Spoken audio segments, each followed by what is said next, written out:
जे बैसल छै दिल में ऊ गीत छिटू, जे बैसल छै दिल में ऊ गीत छिटू।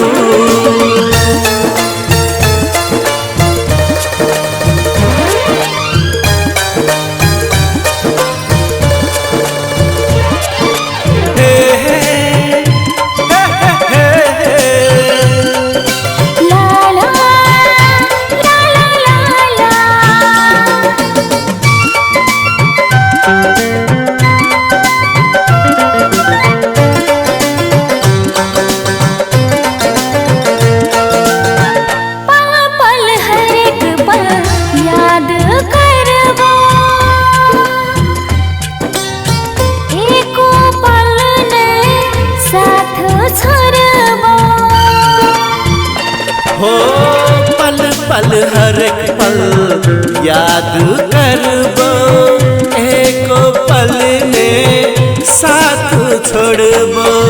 दिल में बसल छो तोहर याद, दिल में छुपल छो तोहर प्यार, एको पल छोड़बो तोहर साथ।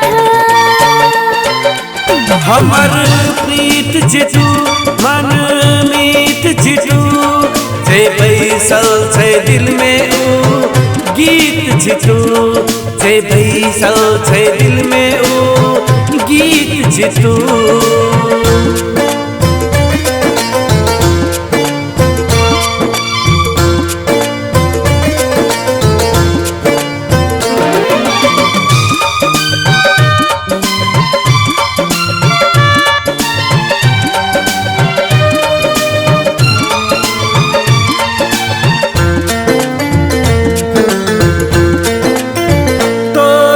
प्यार के रंग में हम रंग जेबो, एको पल में हम साथ छोड़बो।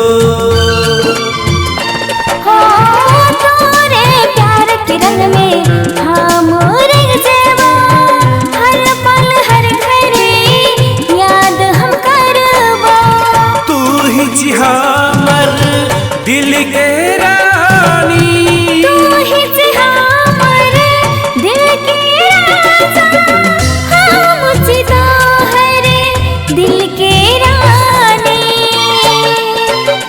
हमर प्रीत छिटू मन मीत छिटू, जे बैसल छै दिल में ऊ गीत छिटू, जे बैसल छै दिल में ऊ गीत छिटू।